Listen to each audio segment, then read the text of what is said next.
Hello friends. मैं राजेश वापस से आप लोगों का स्वागत करता हूं आपके अपने यूट्यूब चैनल अल्टीमेट लक्ष्य पे। तो आज मैं आया हूं अगस्त मंथ के करंट अफेयर एनालिसिस के जो इंपॉर्टेंट क्वेश्चन वाले सीरीज है उसके पार्ट 2 को लेकर। इससे पहले मैंने जून और जुलाई मंथ के ऑलरेडी ये सारे जो एमसीक्यू और इम्पोर्टेंट क्वेश्चंस की जो सीरीज थी उसमें का जून और जुलाई में ऑलरेडी खत्म कर चुका हूँ। और इन सारे का जो लिंक है वो मैंने डिस्क्रिप्शन में दे दिया है, तो आप सारे वीडियोस को देख सकते हैं। इसके अलावा और भी एक बात बताना चाहूँगा, जो कि मॉर्निंग सेशन में करंट अफेयर एनालिसिस की जो सीरीज चल रही है उसमें भी जून जुलाई और अगस्त मंथ की भी कंप्लीट हो चुकी है। तो अगर आप वो उसको अगर यदि अच्छे से फॉलो कर रहे हैं तो आपको वहाँ पे अगस्त मंथ का जैसे कंप्लीट हो गया है तो यहाँ पे जब भी जो भी क्वेश्चंस आ रहे हैं वो उससे रिलेटेड ही है। तो आप इसको अटेम्प्ट कर पाएंगे ज़्यादा से ज़्यादा। और कुछ कुछ क्वेश्चन अलग एक्स्ट्रा भी मैं डाल रहा हूँ जो मैंने वहाँ पे अटेम्प्ट मतलब नहीं कर पाया, वो सबको मैं एक्स्ट्रा भी लेके यहाँ आ रहा हूँ। ठीक है। तो और उसके अलावा मैप क्वेश्चन भी यहाँ आ रहा है, तो मैप क्वेश्चन तो सिमिलर नहीं है। तो ये सब के आप अगर यदि एक पूरा पैकेज आपको मिल जाएगा अगर आप दोनों जो सेशन है मॉर्निंग और इवनिंग दोनों सेशन को अगर अच्छे से आप फॉलो कर रहे हैं तो मैं आपको अश्योरमेंट दे रहा हूँ कि आप 95% तक के करंट अफेयर्स को मतलब पूरे एक साल का कवर कर ले रहे हैं। उससे पहले के लिए बहुत कम चांसेस होता है जो वैसे क्वेश्चंस आते हैं। और अगर वो करंट अफेयर जो भी 2018 या 17 में जो अभी भी उससे रिलेटेड कुछ चल रहे हो तो एक आध क्वेश्चन आ जाते हैं। बट अगर आप ऑलरेडी इससे रूबरू हो तो वो सब सारे क्वेश्चंस को भी आप अटेम्प्ट कर पाओगे। तो इसलिए मैं कहूँगा आप लोग से कि जितना ज़्यादा हो सके रिवीजन करते रहिए। और सारे वीडियोस का लिंक मैंने डिस्क्रिप्शन में दे दिया है। ऊपर जो राइट साइड में आई आइकॉन दिखेगा आपको, वहां से भी आप वीडियोस के लिंक पे जा सकते हैं। इसके साथ ही आप हमारे साथ टेलीग्राम चैनल में भी जुड़ सकते हैं, जहां पे आपको वीडियोस के लिंक और पीडीएफ सही टाइम पे और सही तरीके से एक ही जगह में आपको मिल जाया करेगा। ठीक है। शुरू करते हैं हम आज का लेक्चर। तो जैसा कि हमेशा शुरू करने से पहले हम एक मैप क्वेश्चन करते हैं। तो आज का मैप क्वेश्चन है, identify the country where island of Komodo is located. ठीक है। आइलैंड ऑफ कोमोडो हमें पता करना है ये कौन से जगह में है। तो काफी थोड़ा अजीब आपको लग रहा होगा नाम, क्योंकि ये है ही वैसे जगह की, इंडोनेशिया का ये है। और ये कोमोडो जो है ना, ये कोमोडो ये वहाँ के एक ड्रैगन का नाम है। इस तरह का आप एक देखो ना जो लिजर्ड टाइप का होता है, ये काफी बड़ा लिजर्ड आप कह सकते हो। तो उन्हीं को ड्रैगन कहा जाता है। तो वो कोमोडो जो ड्रैगन है वो एक आइलैंड में पाया जाता है इंडोनेशिया के। उसी आइलैंड का नाम पूरी तरह से कोमोडो ड्रैगन किया रखा गया है। तो ये चलिए पढ़ते हैं इसके बारे में कुछ। तो हाल ही में इंडोनेशियन गवर्नमेंट है, उन्होंने रीअलोकेट किया सारे जितने भी ये जो ड्रैगन रह रहे थे इस आइलैंड के, उनको दूसरे जगह में, ताकि उनको कंजर्व किया जा सके। ये एक आइलैंड है यहाँ कोमोडो, मतलब ये आइलैंड है इस जगह में। इस आइलैंड में ये जो ड्रैगन थे इनको काफी मायना में कंजर्व नहीं किया जाता और इनके पॉपुलेशन काफी कम गए थे। तो इसीलिए उनको दूसरे जगह शिफ्ट करने के लिए इंडोनेशियन गवर्नमेंट ने कह दिया ताकि कंजर्व किया जा सके। ठीक है।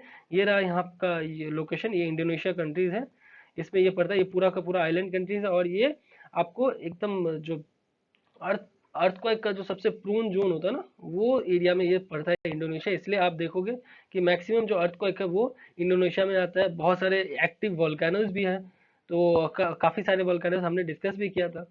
ठीक है। तो आसपास का थोड़ा अगर देखते हैं इंडोनेशिया के, तो ये हो गया जावा सी, ये हो गया आपको बंदा सी, उसके बाद ये हो गया ताइमोर सी। उसके अलावा आपको क्रिसमस आइलैंड इस साइड मिल गया। ऊपर आप अगर ये जाएंगे तो यहाँ पे आपको धीरे धीरे और भी बाकी जो आसियान कंट्रीज है ना, जो 10 कंट्रीज का जो ग्रुप है, वो भी पूरे एरिया इसी साइड में पड़ते हैं। नीचे हो गया हमारा क्या, ऑस्ट्रेलिया हो गया। तो और ये एक छोटा सा कंट्री है टाइमोर लेस्टे, जिस जो अभी फिलहाल न्यूज में इसलिए था क्योंकि इन्होंने मिजल्स फ्री अपना कंट्री घोषित कर दिया है एज पर डब्ल्यू, क्योंकि पिछले लास्ट 3 साल में ये नहीं हुआ था। इसके साथ और भी कंट्रीज थे, कौन कौन थे जरा आप प्लीज कमेंट बॉक्स में बताइएगा, या एटलीस्ट एक बार अपना जो भी पहले का आपने नोट बनाया है या वो वीडियोस को देख ले, ताकि आप फिर से रिकॉल कर पाए। ठीक है। बढ़ते हैं हमारे पहले क्वेश्चन की तरफ। Consider the following statements regarding geographical indication. हमने काफी सारे ज्योग्राफिकल इंडिकेशन कल भी डिस्कस किया था अपने करंट अफेयर एनालिसिस सेक्शन में। तो चलिए देखते हैं कि ये क्या था। तो 3 स्टेटमेंट दिया हुआ है और पूछा जा रहा है करेक्ट स्टेटमेंट। तो पहला स्टेटमेंट है, a GI tag conveys an assurance of quality and distinctiveness which is essentially attributable to the place of its origin। ठीक है। मतलब ये भी एक मैं फिर से आपको बता दूं, याद दिला दूं अच्छे से, कि इस तरह का जो भी स्टेटमेंट होता है ना जो कि अच्छे से डिफाइन कर रहा है, तो शायद ही इसमें कभी कुछ गलत होने का चांसेस होता है।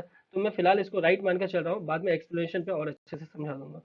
स्टेटमेंट 2 में बोल रहा है, once the GI production is granted no other producer can misuse the name of the market similar product.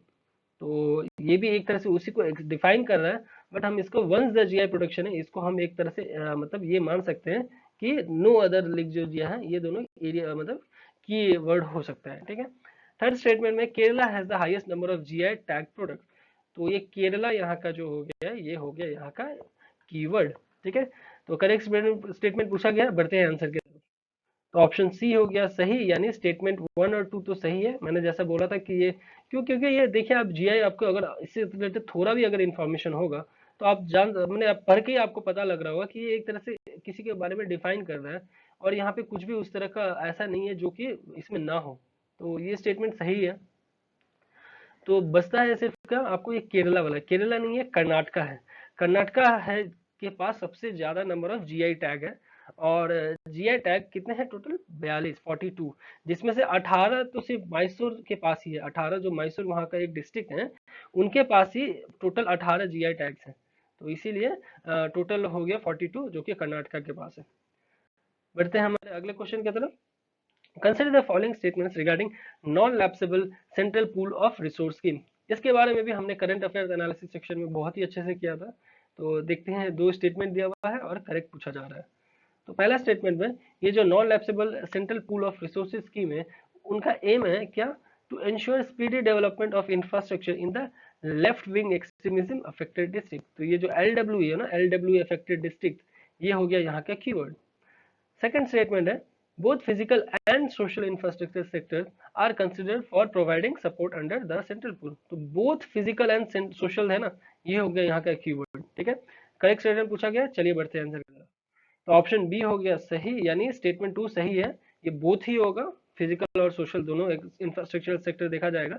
But ये लेफ्ट विंग एक्सट्रीमिज्म नहीं है, यह है नॉर्थ ईस्ट रीजन, जो कि मैंने आपको अच्छे से पढ़ाया था, जिनका जो रिस्पॉन्सिबिलिटी कौन है, ministry of development of north eastern region, इनके द्वारा यह फंड एलोकेट वगैरह सब कुछ किया जाएगा, किसके तहत, एनएलसीपीआर का। ठीक है। ये जो नॉन लैप्सेबल सेंट्रल पूल, और इसको हमने काफी टाइम देके अच्छे से एक एक स्टेटमेंट को मैंने डिस्कस भी किया था, शायद आप लोगों को याद होगा। बढ़ते अगले क्वेश्चन की तरफ। Consider the following statements regarding national agriculture higher education project NHEP. तो इसके भी 3 स्टेटमेंट दिया हुआ है और करेक्ट स्टेटमेंट पूछा जा रहा है। तो बढ़ते हैं स्टेटमेंट्स की तरफ। तो NHEP is launched by Indian council of agriculture research to support agriculture university in providing more relevant and higher quality education to agriculture university students। तो यहाँ का ये जो लॉन्च बाय आईसीआर है ना, ये हो गया यहाँ का कीवर्ड। आईसीआर है कि कुछ और है, ये आपको अगर जब तक अच्छे से एग्जैक्ट इन्फॉर्मेशन नहीं है तब तक आप इससे श्योरली मतलब नहीं कर सकते 100%। ठीक है। सेकंड स्टेटमेंट है, the project will be funded by the world bank and the Indian government. तो क्या ये वर्ल्ड बैंक और इंडियन गवर्नमेंट दोनों के द्वारा फंड करे जा रहा है? तो चलिए, ये भी हो गया सेकंड स्टेटमेंट का कीवर्ड। थर्ड स्टेटमेंट का कीवर्ड हो गया मतलब 4 year degree in agriculture, horticulture, fisheries and forest has been declared as a professional degree. तो 4 ईयर डिग्री दिया जा रहा है कि 3 ईयर का डिप्लोमा दिया जाएगा इसमें, ये इसका कीवर्ड बन गया इसलिए। ठीक है। करेक्ट स्टेटमेंट पूछा गया। बढ़ते हैं आंसर की तरफ। तो ऑप्शन हो गया डी सही, यानी तीनों के तीनों ही स्टेटमेंट सही है। 4 ईयर का डिग्री मतलब एक तरह से बैचलर्स का डिग्री दिया जाएगा, ये वर्ल्ड बैंक और इंडियन गवर्नमेंट दोनों के द्वारा सपोर्ट किया जा रहा है, और ये आईसीआर के तहत है। तो इसलिए national agriculture higher education project जो है वो आईसीआर, वर्ल्ड बैंक और ये 4 ईयर डिग्री, ये तीनों ही के तीनों चीज है, ध्यान दीजिएगा। ठीक है। और ये वर्ल्ड बैंक और इंडियन गवर्नमेंट के बीच 50-50 मतलब शेयरिंग में वो किया जाएगा, मतलब वर्ल्ड बैंक 50% शेयर देंगे इस एग्रीकल्चर हायर एजुकेशन प्रोजेक्ट को बढ़ाने में, और 50% हमारे इंडियन गवर्नमेंट के द्वारा दिया जाएगा। ठीक है। उसके अलावा ये जो टोटल हो रहा है एक्सपेंस, ये 1100 करोड़ का ये प्रोजेक्ट का लिए एम किया गया है आईसीआर के द्वारा। ठीक है। अगले क्वेश्चन की तरफ। Consider the following statements regarding समग्र शिक्षा जल सुरक्षा कैंपेन। तो समग्र शिक्षा जल सुरक्षा कैंपेन से रिलेटेड हमने अच्छे से डिस्कस किया था। तो चलिए देखते हैं क्या है वो दोनों स्टेटमेंट। तो समग्र शिक्षा जल सुरक्षा जो है वो drive has been launch by Jal Shakti ministry. तो ये जल शक्ति मिनिस्ट्री है, ये हो गया यहाँ का कीवर्ड।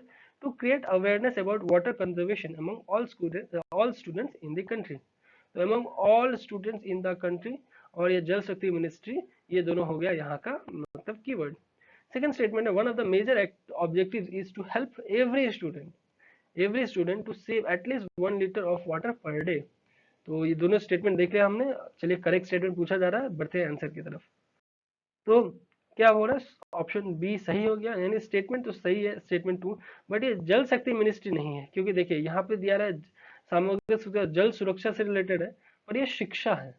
जब भी शिक्षा से रिलेटेड आ रहा है तो आप ध्यान में रखिए कि ये एमएचआरडी के अंदर में, मतलब एमएचआरडी से रिलेटेड होगा कुछ, भले ही हो सकता है कि जल शक्ति के साथ मतलब कंबाइन होकर बनाया हो, बट इस वाले जो जल सुरक्षा अभियान जो है इसमें उन्होंने नहीं किया, इसलिए जल शक्ति मिनिस्ट्री इसमें है नहीं। इसमें department of school education and literacy जो कि एचआरडी मिनिस्ट्री के अंदर आते हैं, उनके द्वारा ये अवेयरनेस का प्रोग्राम स्कूल स्टूडेंट्स के लिए कराया, ताकि मैंने आपको दिखाया भी था 1 day 1 litre water, 365 days 365 litre water, 10 years, उसके बाद 365 × 10, मतलब इस तरह से करके मैंने आपको अच्छे से एक टेबल भी दिखाया था। इस टॉपिक को मैंने बहुत ही अच्छे से एक्सप्लेन किया था, और वो डायग्राम के साथ।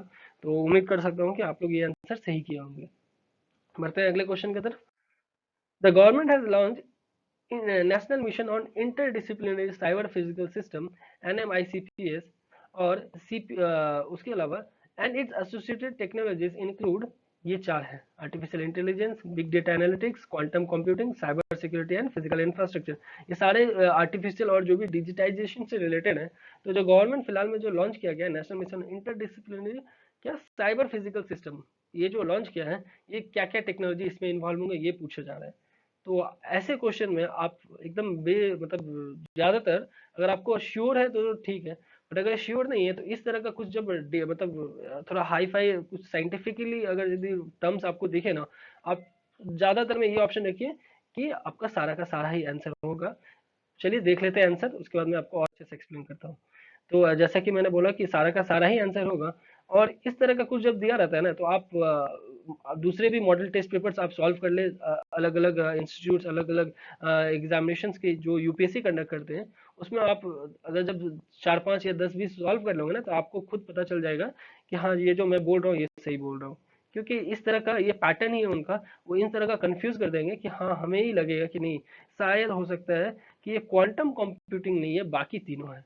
तो 1 को आप सॉरी 3 को आप ओमिट कर दीजिए, और ये आंसर सी शायद होगा, क्वांटम नहीं होगा, बट ऐसा कुछ यह होता नहीं है। वो सब ये सिर्फ आपका माइंड से वो लोग खेलते हैं, बस आपको अपने जो वो लोग खेलना चाह रहे हैं आप उनको खेलने दीजिए, बट उसमें फंसिए मत, ठीक है। बढ़ते हैं अगले क्वेश्चन की तरफ। Consider the following statements about comprehensive convention on international to terrorism, ठीक है। इंटरनेशनल टेररिज्म से रिलेटेड जो कन्वेंशन हुआ था, जिसको हमने बहुत ही अच्छे से टाइम दे दे के एक एक पॉइंट उसका डिस्कस किया था, तो उससे रिलेटेड फिर से एक क्वेश्चन है।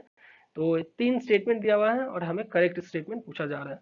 तो स्टेटमेंट, पहला स्टेटमेट हो गया, it is a treaty which intends to criminalize all forms of international terrorism and deny terrorist their financers and support access to fund arms and safe haven, ठीक है।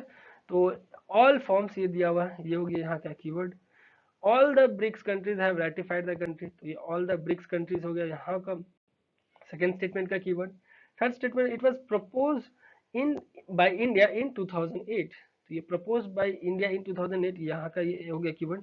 और ये जो ईयर से रिलेटेड मैं दूं, कभी भी ऐसा दिए ना, जैसा मैंने बोला नॉट, ओनली, अलोन, इस तरह का, जिस तरह का यूपीएससी का मतलब बेस्ट उसका फेवरेट कीवर्ड्स है, उसी तरह का ईयर्स भी अगर दे रहा है ना, तो वो भी एक तरह से कीवर्ड है, क्योंकि ईयर से रिलेटेड ये हुआ एक फैक्चुअल और जो कि डायरेक्ट मतलब आपको याद रखना होगा। तो अगर 100 में 5% ही ऐसा जगह होगा जहाँ पे यूपीएससी इस तरह का सोचेगा, वरना वो ईयर से रिलेटेड जो भी हुआ वो वहाँ पे गलत है ही। चलिए देखते हैं आंसर, मैं और अच्छे से आपको एक्सप्लेन करूंगा। तो ऑप्शन क्या हो गया, बी, यानी स्टेटमेंट 1 तो सही है, जैसा कि ये जो बोला ना ऑल फॉर्म्स, ये ऑल फॉर्म्स है, सही बात है।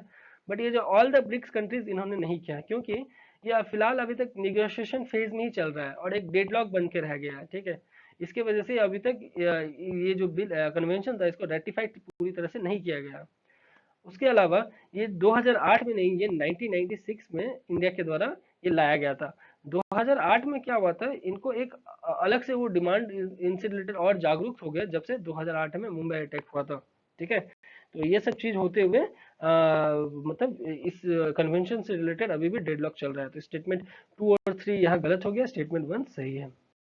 बढ़ते हैं अगले क्वेश्चन की तरफ, जो कि नॉन अलाइंग मूवमेंट है, NAM, नाम was created by the heads of, आप नाम से रिलेटेड काफी न्यूज में थे, सुने होंगे। हमें जब आज़ादी मिली थी उसके बाद हमने नहीं किसी यूएस पावर्स के साथ जाना चाहा, ना ही हम यूके के साथ, ना ही हम किसी और मतलब पावर्स के साथ जाना चाहा। हमने एक अलग अपना एक अलाइन मूवमेंट को अपना मतलब स्थापित किया, जो भी हमारे मेंबर्स कंट्रीज थे, जो भी कॉमनवेल्थ कंट्रीज हमको मिले उनके साथ हमने, तो हमने कौन कौन के साथ थे, तो ये 5 ऑप्शन दिया है, इसमें से कौन कौन होंगे ये आपको बताना है, ठीक है। तो ये हो गया ऑप्शन सी हो गया सही, यानी 135, यानी जॉर्जिया और मोरक्को तो थे ही नहीं, अफ्रीकन कंट्रीज है। भले इजिप्ट भी एक उन्हीं के आसपास पड़ोसी से आते हैं, बट जॉर्जिया और मोरक्को नहीं है, इजिप्ट है वहां से, ठीक है। तो यह है क्या एक्चुअली, ये ministerial meeting meeting of coordinating bureau of नाम वाज क्या रिसेंटली हेल्ड हुआ कहाँ पे, वेनेजुएला में। वेनेजुएला कहाँ पे है, वेनेजुएला एक साउथ अमेरिकन कंट्रीज है, नॉर्थ अमेरिका लैटिन अमेरिका, ये हो गया नॉर्थ अमेरिका जहाँ यूनाइटेड स्टेट्स मेक्सिको है कनाडा है, और इधर हो गया लैटिन अमेरिका, और यहाँ साउथ अमेरिका जो स्टार्ट होता है उसका इस जगह में आपको वेनेजुएला मिलेगा, ठीक है। और काफी इनका लास्ट ईयर और उससे के लास्ट ईयर उनका पूरा करेंसी इतना मतलब वहाँ पे इन्फ्लेशन इतना बढ़ चुकी थी कि बहुत बुरा हालत था, गवर्नमेंट तो कैसे चल रहे थे, और उसके ऊपर से यूनाइटेड स्टेट डोनाल्ड ट्रम्प जी भी उनके पूरे अगेंस्ट हो गए थे। तो ये सब वेनेजुएला भी काफी न्यूज में था उस वजह से। और उसी जगह में हाल ही में ये नाम का एक मतलब जो अलाइन मूवमेंट का एक मिनिस्ट्रियल मीटिंग भी हुआ है, ठीक है। तो ये जो नाम है ये 1961 में फाउंड किया गया था, ठीक है, वो बेलग्रेड में। और वो भी कौन कौन से उनके हेड्स थे, तो युगोस्लाविया, इंडिया, इजिप्ट, घाना और इंडोनेशिया, ठीक है। तो इजिप्ट हो गया, इंडिया हो गया, इंडोनेशिया हो गया, ये पार्ट है यहाँ के, बट घाना और युगोस्लाविया नहीं है। उसके अलावा ये जो मतलब मूवमेंट था, इसका मतलब एक्चुअली मेन इंटरेस्ट और प्रायोरिटीज था डेवलपिंग कंट्रीज के बीच में ये किया था, जैसा मैंने बोला। बट उस तरह का ऐसा कुछ नहीं है कि और भी मतलब डेवलप्ड कंट्रीज जो भी है, यूनाइटेड स्टेट्स या यूके या इनसे, इनको ये लोग इसमें पार्ट नहीं है। ये लोग अपना जो भी डेवलपिंग कंट्रीज थे वो लोग अपना मिलके एगो नॉन अलाइन मूवमेंट का एक मतलब एक ग्रुप बना लिए, ठीक है। बढ़ते हैं हम लोग अगले क्वेश्चन की तरफ। Kihoto Hollohan case recently seen in news is related to Kihoto Hollohan, हमने अच्छे से डिस्कस किया था इसके बारे में भी। तो ये 4 ऑप्शन दिया है, किससे रिलेटेड है हमें ये बताना है। तो ये रिलेटेड है constitution challenges to the 10th schedule. 10th schedule आप जानते होंगे, टोटल 12 शेड्यूल है हमारे कॉन्स्टिट्यूशन में। तो 10वां शेड्यूल जो है, जो कि आपको एंटी डिफेक्शन से रिलेटेड, डिस्क्वालिफिकेशन से रिलेटेड है, उससे रिलेटेड था ये कियोतो होलन केस। तो इसमें क्या हुआ था, ये जो लॉ है 10th शेड्यूल से रिलेटेड, ये 1985 में इनको स्टैच्यूट के करते हुए इनको मतलब इसमें अडॉप्ट किया गया था। तो ये 10th शेड्यूल अपेक्स कोर्ट जो सुप्रीम कोर्ट है, वहां पे ये केस गया था कियोतो होलन का। तो इसी से रिलेटेड, ये किससे रिलेटेड है तो इसलिए आपको पूछा जा सकता है, क्योंकि बहुत सारी ये डिस्क्वालिफिकेशन से रिलेटेड, एंटी डिफेक्शन से रिलेटेड इस बार काफी सारे न्यूज बने हैं। तो हो सकता है आपको पूछा जा सकता है कि ये कियोतो होलन किससे रिलेटेड है, ठीक है। अगला क्वेश्चन में बढ़ते हैं। Consider the following statements. The temple is known as the Khajuraho of Vidarbha. Khajuraho temple कहाँ पे, पहले ये बताइए, और किनके द्वारा किया गया है। हिस्ट्री में बहुत अच्छे से आप लोग ने पढ़ा होगा। तो खजुराहो टेंपल मध्य प्रदेश में है, और ये जो चांदेला डायनेस्टी थे ना, उनके द्वारा ये बनाया गया था। तो अब ये विदर्भा किस एरिया में, विदर्भा आपको महाराष्ट्र एरिया में हो जाता है। तो विदर्भा जो है, खजुराहो और विदर्भा मतलब विदर्भा में कौन सा मतलब किसको खजुराहो टेम्पल कहा जा रहा है। उसके अलावा ये भी बोला जाए, जो टेम्पल है ये नगारा स्टाइल ऑफ टेम्पल आर्किटेक्चर है। कितने स्टाइल ऑफ टेम्पल आर्किटेक्चर है, द्राविडा भी आप सुने होंगे, तो नगारा इस टाइप का हुआ, तो द्राविडा है या नगारा, ये पर ये नगारा स्टाइल का है। उसके अलावा जो टेम्पल है ये शिवा, वैष्णव और सप्तफेद, ये तीनों को ये बिलोंग करते हैं, ठीक है। ये कौन सा टेम्पल है, तो लिंगराज, महादेव, मार्कंडेश्वर और त्रिकुटेश्वर टेम्पल, ठीक है। बढ़ते हैं आंसर की तरफ। तो ये हो गया मार्कंडेश्वर टेम्पल, ठीक है। मार्कंडेश्वर टेम्पल जो कि महाराष्ट्र में, जो आर्कियोलॉजिकल सर्वे ऑफ इंडिया ने अपना पूरी तरह से एक रिस्टोरेशन वर्क स्टार्ट कर दिया है, ठीक है। तो इसलिए ये न्यूज में बन गया था। और ये बनता है, ये स्थापित किस जगह में है, तो वाई गंगा रिवर जो है क्या गढ़चिरोली डिस्ट्रिक्ट जो कि महाराष्ट्र में है, उसमें ये खजुराहो विदर्भा माना को मतलब ये स्थापित है, ठीक है। और ये ध्यान दीजिएगा, ये नगारा स्टाइल है, ना कि द्राविडन स्टाइल है। अगले टॉपिक, अगले क्वेश्चन पे बढ़ते हैं। तो Limbu and Tamang community recently seen in news was are present mainly in, तो ये इस लिम्बू और तमांग कम्युनिटी से रिलेटेड भी मैंने डिस्कस किया था अच्छी तरीके से। तो इस तरह का कम्युनिटीज जो भी हो ना न्यूज में, वो काफी इंपॉर्टेंट होती है, क्योंकि अब पूरे इंडिया में इतने सारे कम्युनिटीज आप सब तो याद नहीं कर सकेंगे, पर ये हमारे यूपीएससी के सिलेबस में तो है कि कम्युनिटीज और सोशल इशू से रिलेटेड, सोसाइटी से रिलेटेड आपको पूछा जा सकता है, क्योंकि ये सिलेबस में है। तो आप सभी तो याद नहीं कर सकोगे, तो जो न्यूज़ में बना हुआ है ना, तो उससे रिलेटेड थोड़ा उनके बारे में जान लें, क्योंकि वही सब यूपीएससी का फेवरेट क्वेश्चन है। तो ये जो है ये सिक्किम से रिलेटेड है। और ये है क्या, मतलब एक रिजर्वेशन ऑफ सीट्स जो लिम्बू और तमांग कम्युनिटीज है ना, उनके लिए प्रपोज किया जा रहा है गवर्नमेंट ऑफ इंडिया के अंदर, मतलब गवर्नमेंट ऑफ इंडिया से प्रपोज किया जा रहा है कि इन जो जो कम्युनिटीज है इनको सिक्किम के असेंबली में रिजर्वेशन दिया जाए। ठीक है। और उसके अलावा ये जो कम्युनिटीज है इनको शेड्यूल्ड ट्राइब की उपाधि, मतलब उनको मान्यता मिल गई थी 2003 में ही सिक्किम के अंदर। ठीक है। अगले क्वेश्चन बढ़ते हैं। Consider the following statements regarding Bhabha कवच। इससे रिलेटेड भी हमने बहुत ही अच्छे से डिस्कस किया था। तो देखते हैं तीन स्टेटमेंट क्या है, उसके बाद करेक्ट स्टेटमेंट पूछा गया है। तो it is India's first lightest and indigenous bullet proof jacket which got not from union ministry of home affairs. तो ये फर्स्ट लाइटेस्ट और ये होम अफेयर्स, ये दोनों ही वर्ड यहाँ का कीवर्ड बन जाता है इस स्टेटमेंट का। Second statement is developed by DRDO. DRDO हो गया यहाँ का कीवर्ड। और थर्ड हो गया it is powered with nano technology from Bhabha atomic research centre. तो क्या ये भाभा है तो भाभा एटॉमिक रिसर्च सेंटर ही होगा। चलिए नैनो टेक्नोलॉजी को हम कीवर्ड मानेंगे, क्योंकि भाभा तो ये भी कीवर्ड हो सकता है, बट भाभा से भाभा हम बहुत ज्यादातर आप लोग समझ ही गए होंगे, हाँ ये भाभा एटॉमिक रिसर्च सेंटर के द्वारा ही सपोर्ट से बना, पर ये नैनो टेक्नोलॉजी है क्या। चलिए देखते हैं करेक्ट स्टेटमेंट पूछा गया है। ऑप्शन बी हो गया सही, नहीं स्टेटमेंट 1 और 3 तो सही है, ये डीआरडीओ के द्वारा नहीं है, एमएचओ के नेट में ही है, बट ये डीआरडीओ के द्वारा नहीं है, ये है ज्वाइंटली बनाया गया है ऑर्डिनेंस फैक्ट्री बोर्ड और एक मिधानी जो मेटल ऑयल मैन्युफैक्चरर है उनके द्वारा ये सब दोनों ज्वाइंटली कोलैबोरेट करके बनाया है। और ये जो मिला है ये एमएचए के अंदर में ये बनाया जा रहा है, मिनिस्ट्री ऑफ होम अफेयर्स के अंदर। ठीक है। बढ़ते हैं अगले क्वेश्चन की तरफ। Consider the following statement regarding Pattamadai mat. Pattamadai mat, mat मतलब वही चटाई जिसको बोलते हैं ना, जो नीचे आप फ्लोर पे बिछा के उसमें आराम से इजीली, मैट जो होता है, फुट मैट हुआ, डोर मैट हुआ, तो इस तरह का मैट पथमडाई मैट है, जो कि कहाँ का फेमस है ये पूछा जा रहा है। तो दो स्टेटमेंट दिया हुआ है। पहला स्टेटमेंट तो ये है कि handmade used in Andhra Pradesh during wedding with the names of the bride and groom inscribed on it. Bride and groom मतलब दूल्हा और दुल्हन का नाम इस मैट पे लिखा रहेगा, इंस्क्राइब किया रहेगा। तो ये कौन सी जगह का फेमस है, आंध्र प्रदेश का है। तो ये हो गया यहाँ का कीवर्ड। आपको पता है होना चाहिए कि आंध्र प्रदेश है, कर्नाटक है, तमिलनाडु है, क्योंकि ये इस तरह का पादमडाई मैट है, ये साउथ इंडियन नेम है, तो नॉर्थ इंडियन का तो हो नहीं सकता। साउथ इंडियन में पर लेकिन इतने सारे स्टेट्स है, कौन से होंगे, तो इसके बारे में आपको पता होना चाहिए कि आंध्र प्रदेश ही है तो सही होगा, नहीं तो कौन सा है तो ये आपको होना चाहिए। इनको जीआई का टैग भी दिया गया है, तो ये सही है कि नहीं, ये क्या इट हैज बीन या नॉट, ये आपको पता होना चाहिए। ठीक है। बढ़ते हैं इसके आंसर की तरफ। तो ऑप्शन बी हो गया सही, हाँ इसको जीआई टैग तो मिला है, पर ये आंध्र प्रदेश से नहीं मिला है, ये तमिलनाडु से मिला है। ठीक है। काफी सारे तमिलनाडु के जीआई टैग हमने डिस्कस किया ऑलरेडी, तो ये भी उसमें आप एक बार ऐड कर लीजिएगा। सॉरी। तो तमिलनाडु का ये जीआई टैग में आता है, आंध्र प्रदेश का नहीं है। ठीक है। बढ़ते हैं अगले क्वेश्चन की तरफ। Consider the following statements about repurpose used cooking oil program रुको। ये रुको से रिलेटेड मैंने आपको अच्छे से एक 3-4 डायग्राम दिखा दिखा के मैंने आपको अच्छे से समझाया था। उम्मीद कर रहा हूँ आप लोग इस क्वेश्चन को अच्छे से अटेम्प्ट कर पाएंगे। तो ये रुको प्रोग्राम से रिलेटेड दो स्टेटमेंट है, उसके बाद करेक्ट पूछा जा रहा है। तो it is an initiative that will enable collection and conversion of used cooking oil to biodiesel. तो क्या ये इनिशिएटिव है एनेबल कलेक्शन ऑफ, मतलब ये क्या कुकिंग ऑयल से बायोडीजल में कन्वर्ट करने वाला चीज है। चलिए देखते हैं। इसे लॉन्च किया गया है सीआईएसआईआर के द्वारा। तो ये हो गया सेकंड, मतलब स्टेटमेंट का पहला कीवर्ड। ठीक है। तो करेक्ट स्टेटमेंट पूछा गया, चलिए बढ़ते हैं आंसर की तरफ।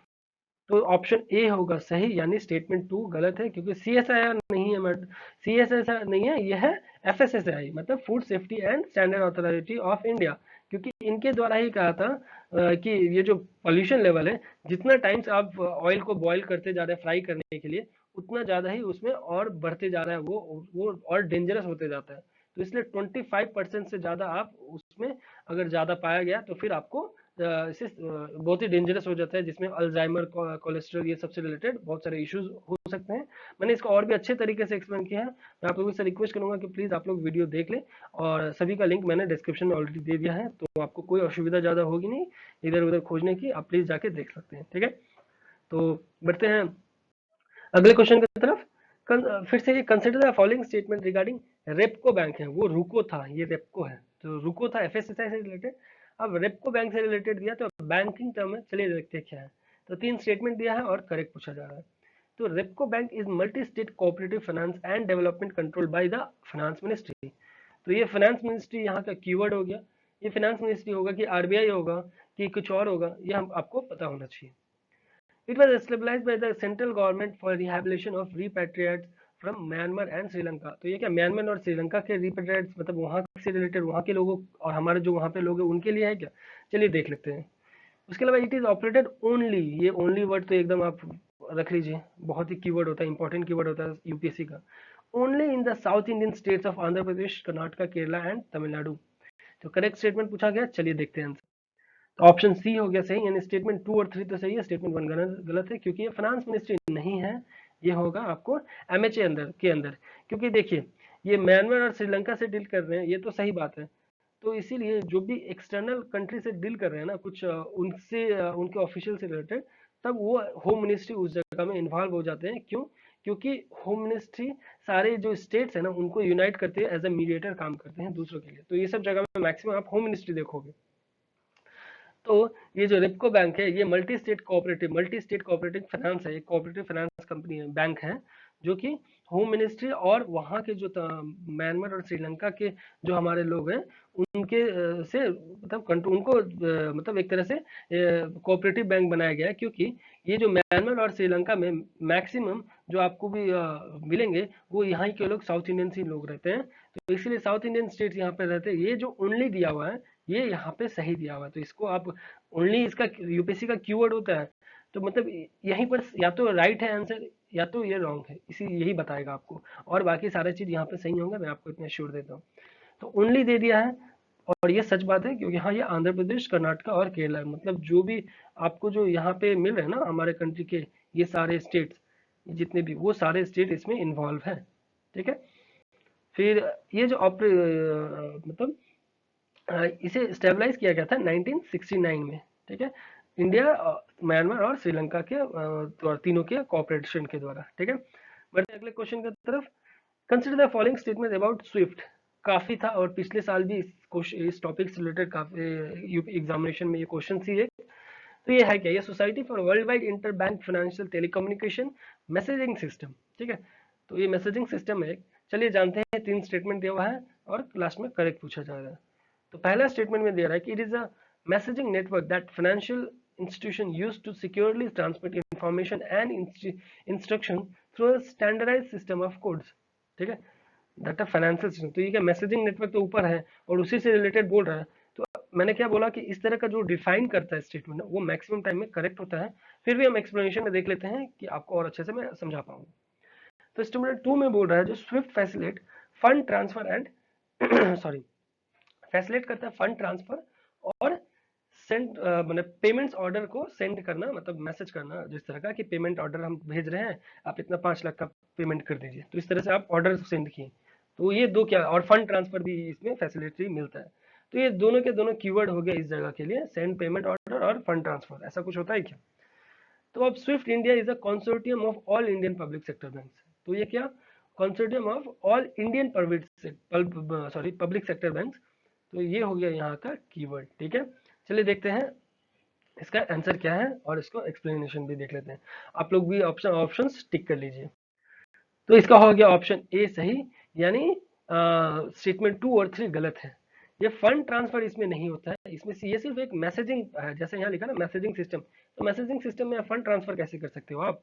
तो इसलिए स्विफ्ट में सिर्फ मैसेजिंग कर सकते हैं। तो हाँ, ऑर्डर कर सकते हो, जैसे मैंने बोला आपको किसी को ऑर्डर भेजना है कि 5 लाख का ट्रांजेक्शन आपको करना है, ये मैं मैसेज कर दिया। उसके बाद वो स्विफ्ट की मदद से नहीं, वो अपना कोई भी बैंकिंग, जिस बैंक से वो जुड़े हुए होंगे उसके द्वारा एनईएफटी या जो भी माध्यम से वो अपना ट्रांसफर करेंगे। बट आप पेमेंट ऑर्डर या किसी तरह का मैसेजिंग वो आप स्विफ्ट से कर सकते हैं। वो सेफली वो आपके और उनके बीच होगा, ये स्विफ्ट के द्वारा, कोई भी इसमें मीडिएटर नहीं होगा। जैसे व्हाट्सएप या फेसबुक, आप जो भी मैसेजेस करते हैं वो तो किसी के पास जा रहा होगा ना, बट आप स्विफ्ट के द्वारा करेंगे तो वो सिर्फ 1-to-1 चैनल में होता है। ठीक है, इसलिए बहुत सेफ माना जाता है। उसके अलावा ये जो कॉन्सेप्ट है, ये सिर्फ पब्लिक सेक्टर बैंक के लिए नहीं है, इसलिए ये स्टेटमेंट रॉन्ग है। ये पब्लिक और प्राइवेट दोनों सेक्टर बैंक को इसमें इन्वॉल्व करता है, इसलिए पब्लिक सेक्टर सिर्फ नहीं है। ठीक है, तो इसीलिए ये सेकंड और थर्ड स्टेटमेंट गलत है। बढ़ते हैं अगले क्वेश्चन की तरफ। Consider the following statement regarding international solar alliance, जो कि आईएसए जिसको हम लोग जानते हैं, और एकमात्र मतलब इंटरनेशनल बॉडी है, मतलब जिसका हम हेडक्वार्टर हमारे ही कंट्री में है, गुरुग्राम हरियाणा में। ठीक है, तो तीन स्टेटमेंट दिया हुआ है और करेक्ट पूछा जा रहा है। तो पहला स्टेटमेंट है, Paris declaration stabilizes ISA as an alliance dedicated to the promotion of solar energy promotion among its member countries. तो ये पेरिस डिक्लेरेशन के साथ ऐसा हुआ था कि इसका आईएसए का मतलब बारे में सोचा गया था क्या। चलिए देखते हैं। स्टेटमेंट टू है, for becoming a member of ISA the country must lie either completely और partly between the tropic of cancer and tropic of capricorn. आप जान रहे होंगे ट्रॉपिक ऑफ कैंसर और कैप्रिकॉन क्या होता है। ये हो गया अर्थ, तो ये हो गया बीच में इक्वेटर, ऊपर हो गया ट्रॉपिक ऑफ कैंसर, तो नीचे हो गया ट्रॉपिक ऑफ कैप्रिकॉन। तो ये बोल रहा है आईएसए क्या सिर्फ इन्हीं कंट्रीज के लिए है क्या, यहाँ पे जो भी कंट्रीज होंगे इनके बीच में इन्हीं कंट्रीज के लिए है क्या। तो आपको मस्ट बोल रहा है, जो इनके बीच में होंगे वही इसका मेंबर बन सकते हैं। तो ये हो गया कीवर्ड, आपको इसके बारे में पता होना चाहिए कि मस्ट सही है या गलत है। थर्ड स्टेटमेंट है, ISS major objective include global development of over 1000 gigawatt of solar generation capacity and mobilization of investment of 1000 billion US dollar into solar energy by 2030। तो यहाँ का कीवर्ड ये हो गया 2030। करेक्ट स्टेटमेंट पूछा गया, चलिए बढ़ते हैं आंसर की तरफ। तो ऑप्शन डी हो गया सही, यानी स्टेटमेंट 1 और 3 तो सही है, पर स्टेटमेंट 2 गलत है, क्योंकि मस्ट लाई वाला कॉन्सेप्ट गलत है। पहले था, जब स्टार्टिंग में लाया गया था तो बोला गया था कि जो ये कैप्रिकॉन और कैंसर के बीच में होंगे मोस्टली उन कंट्रीज को लिया जाएगा। बट अब क्या क्या है, अब ये एक्सटेंड कर दिया गया है, जितने भी मेंबर्स है यूनाइटेड नेशन के, ना कि किसी भी कंट्री के, यूनाइटेड नेशन के जो भी मेंबर है उनके लिए ये ओपन कर दिया है कि आप लोग इसे ज्वाइन कर सकते हैं। ठीक है, बढ़ते हैं अगले क्वेश्चन की तरफ। Consider the following statements regarding महिला किसान सशक्तिकरण परियोजना MKSP। तो इससे रिलेटेड भी हमने बहुत ही अच्छे से डिस्कस किया था अपने एनालिसिस वाले सेक्शन में। तो तीन स्टेटमेंट दिया हुआ है और ये देखिए नॉट करेक्ट पूछा गया है, तो नॉट करेक्ट पे ध्यान देते हुए आप स्टेटमेंट को एक बार रीड कर लीजिए। It strives to build the capacity of women in the domain of agroecologically sustainable practices। ठीक है, तो build the capacity of women in, अच्छा तो ये कैपेसिटी ऑफ वुमेन को किस एग्रो इकोनॉमिकली सस्टेनेबल प्रैक्टिसेस में बिल्डअप करने के लिए काम दे रहा है। चलिए ठीक है, नॉट नॉट करेक्ट पूछा गया है, इसको ध्यान देते हुए आप स्टेटमेंट्स को पढ़िए। दूसरा स्टेटमेंट हुआ, the program is being implemented by DANLRM। इससे रिलेटेड हमने अच्छे से डिस्कस किया था, उम्मीद करता हूँ आप लोग को याद होगा। तो implemented by DANLRM in partnership with state rural livelihood mission. तो ये हो गया यहाँ का कीवर्ड। थर्ड स्टेटमेंट है, it aims reach out to the poorest of poorest household and expand the portfolio of activities currently handled by महिला किसान। ठीक है, तो ये भी एक तरह से स्टेटमेंट है, और बाय जो महिला किसान दे दिया, ये हो गया यहाँ का कीवर्ड। हमें नॉट करेक्ट खोजना है कि कौन सा स्टेटमेंट यहाँ का नॉट करेक्ट है। चलिए बढ़ते हैं आंसर की तरफ। तो जो नॉट करेक्ट होगा ये होगा एक भी नहीं, मतलब सारे के सारे स्टेटमेंट जो है वो सही है। इस तरह के क्वेश्चन को आप थोड़ा अच्छे से एनालाइज करके सोचिएगा। नॉट करेक्ट जब दे दिया है तो आपको ध्यान देना है कि नॉट करेक्ट निकालना है। आप तीनों स्टेटमेंट सही लगा और आप ए भी मार देंगे उस जगह में करेक्ट सोच के, तो ये यहाँ पे आप आंसर गलत करोगे और आपको 2 नंबर तो गया गया और 0.67 और भी एक्स्ट्रा चला गया, यानी टोटल आप 2.67 मार्क्स दे दिए यूपीएससी को। ठीक है, तो वो आपको नहीं लेना है। 0.67 तो चलिए आपके हाथ में, पर एटलीस्ट 2 जो है वो आपको प्लस ऐड करवाना है अपने मार्क्स में। तो इसीलिए ये तीनों के तीनों स्टेटमेंट सही है जो इसमें लिखा गया है, और ये DANLRM के अंदर ही हमने अच्छे से डिस्कस किया था। स्टेट रूरल लाइवलीहुड मिशन के पार्टनरशिप में ये किया जा रहा है। ठीक है, बढ़ते हैं अगले क्वेश्चन की तरफ। Sustainable alternative towards affordable transportation सतत प्रोग्राम, ये जो है ये 4 स्टेटमेंट से मतलब बिलोंग करते हैं, किससे हैं। तो चलिए ये नन ऑफ दिया हुआ, इससे तो होगा ही नहीं कभी भी। और ये पहला 3 जो स्टेटमेंट है इससे क्या ये सतत मतलब इसके साथ ही मिलते जुलते हैं क्या। चलिए बढ़ते हैं आंसर की तरफ। तो ऑप्शन सी, यानी ये जो सतत है sustainable alternative towards affordable transport. Affordable आप ट्रांसपोर्टेबल मतलब ट्रांसपोर्टेशन आप कर रहे हैं अफोर्डेबली, बट वो भी सस्टेनेबली, मतलब सस्टेनेबल मतलब बिना किसी नेचर या किसी को हार्म किए हुए, और आप ट्रांसपोर्टेशन भी अच्छे से बिजनेस कर रहे हैं। तो ये कब हो सकता है, जब आप ये इस तरह का कुछ प्रोग्राम ला रहे हैं। क्या, compressed biogas production from agriculture residue, municipal solid waste and cattle dung. तो इस इन सब से जब आप कुछ बायोगैस प्रोडक्शन कर रहे हैं और वो बायोगैस को आप अपने व्हीकल्स में यूज कर रहे हैं ट्रांसपोर्टेशन के लिए, तो क्या होगा, सस्टेनेबल अल्टरनेटिव टूवर्ड, मतलब सस्टेनेबल अल्टरनेटिव्स आप खोज लिए हैं, किसके, मतलब पेट्रोल और डीजल के अल्टरनेटिव आप खोजें। तो इसीलिए ये सतत जो है ये कॉम्प्रेस्ड बायोगैस प्रोडक्शन से जुड़ता है, मिलते इससे बिलोंग करता है। ठीक है, बढ़ते हैं अगले क्वेश्चन की तरफ। Consider the following statements regarding women entrepreneurship program platform, sorry, ये प्लेटफॉर्म और प्रोग्राम काफी डिफरेंस होगा, क्योंकि प्रोग्राम एक आप मतलब एक तरह से आप एक्टिविटीज किए, पर ये प्लेटफॉर्म है तो ये किसी एक प्लेटफॉर्म, मतलब अब जैसे रेलवे के होते हैं प्लेटफॉर्म 1 2 3, तो उस प्लेटफॉर्म में आप खड़े हुए ताकि आप उस पर्टिकुलर ट्रेन को उस जगह अवेल कर सके। ठीक है, तो उसको कहते हैं प्लेटफॉर्म, जहाँ पे एक किसी चीज में आप खड़े हुए हैं और उसके बाद आप उसी अच्छे तरीके से आपको उस तरह का चीज वहां पर जो भी आपको सुविधा मिलने वाला है वो आप उसका लाभ उठा सके। तो वुमेन एंटरप्रेन्योरशिप प्लेटफॉर्म भी क्या है, चलिए देखते हैं। 3 स्टेटमेंट दिया हुआ है, करेक्ट लास्ट में पूछा गया है, इसको भी ध्यान देते हुए हम स्टेटमेंट्स को पढ़ेंगे। पहला स्टेटमेंट है, the initiative is the first of its kind and aimed at building an ecosystem for women exclusively in rural India to realise their entrepreneurial aspirations. तो ये भी एक तरह से स्टेटमेंट है, बट ये फर्स्ट ऑफ इट्स काइंड दे दिया है ना, बाकी सारे स्टेटमेंट में सही है, बट ये फर्स्ट ऑफ इट्स काइंड है ना, इसमें कुछ कुछ दुविधा लग रहा है। ये पहला अगर आपको पता है ये पहला है तब तो सही बात है, पर पहला नहीं है तो शायद आपको दुविधा हो सकता है। उसके अलावा जो है ये रूरल इंडिया दिया है ना, ये यहाँ का एक थोड़ा ट्विस्टिंग चीज है, ये दोनों कीवर्ड बन जाता है पहला स्टेटमेंट का। दूसरा स्टेटमेंट है, the platform aspire to substantially increase the number of women entrepreneurs who will create and empower a dynamic new India। ये तो एक उससे रिलेटेड आप समझ ही पा रहे होंगे कि हाँ ये सच्ची बात होना चाहिए कि ऑफ कोर्स इंक्रीज करने, अगर ये डिक्रीज होता तब तो आप डायरेक्टली इसको कैंसिल कर देते, इंक्रीज करने के लिए ना करेंगे तो ये ऐसे स्टेटमेंट मैक्सिमम टाइम में आप इसे सही मानिए, अब बाकी सारी चीज को आप कैंसिल आउट करने का सोचिए। तो it is initiative by the NITI Aayog, ये हो गया कीवर्ड यहाँ का। इस स्टेटमेंट को आप कीवर्ड खोजना मुश्किल है, अगर ये इंक्रीज तो होगा ही, डिक्रीज तो करने के लिए करेंगे नहीं ना कोई, पर यहाँ नीति आयोग है कि नहीं ये आपको पता होना चाहिए। तो चलिए बढ़ते हैं आंसर और एक्सप्लेनेशन की तरफ। तो ऑप्शन सी हो गया सही, यानी स्टेटमेंट 2 और 3 सही है, नीति आयोग सही बात है, और ये इंक्रीज तो मैंने बोल ही दिया सही। बट ये स्टेटमेंट 1 गलत है, क्यों? क्योंकि ये जो है ये फर्स्ट ऑफ इट काइंड है, ये तो सही है, ये तो पहला कीवर्ड हमने रखा था, बट दूसरा जो था ना रूरल इंडिया, इसमें बोला जा रहा है कि यूनिफाइड एक्सेस पोर्टल होगा जो कि जितना भी together women from different parts of the India, different parts of the India, ना कि रूरल इंडिया सिर्फ पर्टिकुलर दिया हुआ है इसके मतलब इसके क्लॉजेस में, इसमें डिफरेंट पार्ट्स ऑफ इंडिया है, ताकि एंटरप्रेन्योरशिप जो भी एस्पिरेशन है वो आप बिल्डअप कर सके वुमेन के अंदर। तो इस तरह से रूरल इंडिया नहीं है, ये डिफरेंट पार्ट्स ऑफ इंडिया है। तो ये सब छोटे छोटे चीज को लेके ना आप यहाँ कंफ्यूज आ जाओगे और आप इस जगह में सोचोगे नहीं ये 1 भी सही है, तो यानी आपको स्टेटमेंट 3 गलत होगा, 1 और 2 करेंगे, क्योंकि 1 2 3 तो है नहीं ना, तो आप सोचेंगे शायद नीति आयोग नहीं कोई और होगा, 1 2 सही है, क्योंकि ये दोनों तो एकदम आपको लग रहा है कि स्टेटमेंट सही होना चाहिए, इस पढ़ने के बाद आपको लगेगा, तो इसीलिए इसको ध्यान देते हुए आप बढ़िएगा। तो अब आगे हम लोग अपने आज के आखिरी क्वेश्चन पे, जो कि consider the following statements about telecom dispute settlement and appellate tribunal, जो कि TDSAT है, TDSAT। तो इससे रिलेटेड 3 स्टेटमेंट दिया हुआ है और नॉट करेक्ट पूछा गया है, तो नॉट करेक्ट को ध्यान देते हुए हम स्टेटमेंट्स को पढ़ेंगे। ठीक है, तो पहला स्टेटमेंट क्या है कि it was created by an executive order. Executive order मतलब जान रहे हैं ना कि एग्जीक्यूटिव किस, जो भी हमारा एग्जीक्यूटिव है पार्लियामेंट, उनके ऑर्डर से डायरेक्टली बना दिया गया है, प्रेसिडेंट ने साइन किया बस हो गया एग्जीक्यूटिव ऑर्डर, नहीं।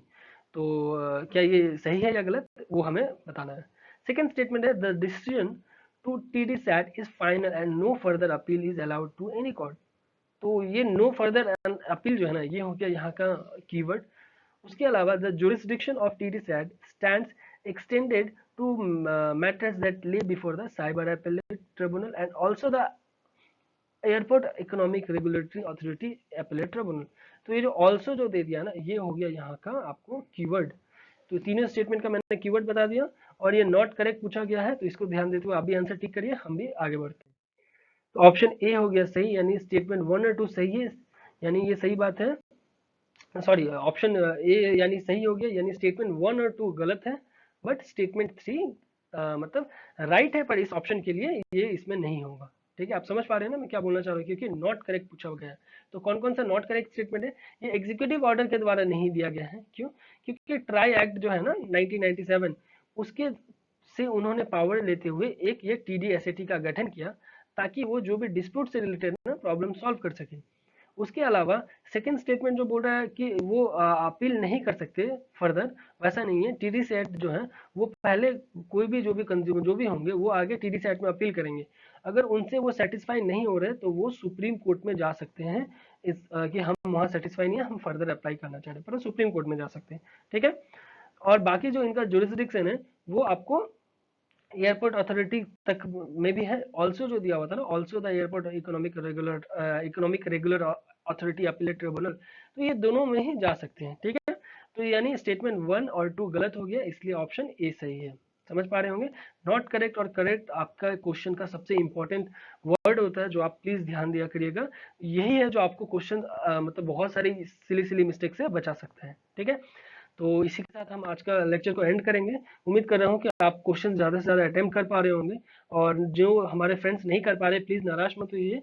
आप निराश मत होइए, प्लीज़ आप अपने रिविजन्स करते रहिए। आप सही रास्ते पे जा रहे हो। अपने करंट अफेयर सेक्शन के लिए आप बिल्कुल निश्चिंत रहें। आप मेरे सारे वीडियोस को अच्छे से मल्टीपल टाइम्स देखते रहें, नोट्स बनाते रहें उससे रिलेटेड, और धीरे धीरे करते करते आप एकदम ऐसा हो जाएगा कि एकदम थॉरो हो जाएगा आपके लिए।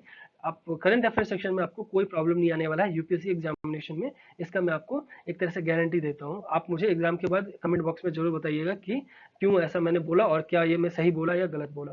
बाकी स्टैटिक पार्ट को आप अच्छे से रिविजन करते रहिए, और धीरे धीरे करते वो भी सारे हो जाएंगे और बेस्ट होगा आपका एग्जाम। अच्छे से पढ़ते रहिए, टाइम तो काफ़ी अब तो मिल ही गया है, तो रिविजन मल्टीपल टाइम्स करते रहिए। थैंक यू, धन्यवाद। और अच्छे से रहिए, घर में रहिए, और कोविड-19 से अपने घर और अपने घर वालों के लिए थोड़ा संभल के रखिए और खुद भी संभल के रहिए। ठीक है। जय हिंद।